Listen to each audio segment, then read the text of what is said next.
Söyleyin, biz ne için geldik? Allah bizi ne için gönderdi bu dünyaya? Keyif sürmek için mi? Lezzet almak için mi? Tad almak için mi geldik buraya? Şu an uyuyorsunuz. Ölünce uyanacaksınız. Gerçek hayat o zaman başlayacak. Vallahi ya bir gün kaldınız burada ya bir günden daha az. Asıl hayat ölümden sonra başlıyor.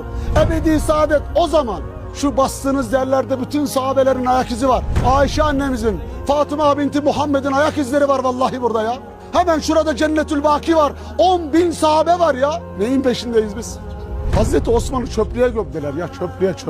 Yahudi mezarlığına gömdüler Hazreti Osman'ı 83 yaşında ya. Zinnureyn, Hazreti Resulullah'ın 2 kızıyla evlenmiş. İslamiyet bize kolay gelmedi.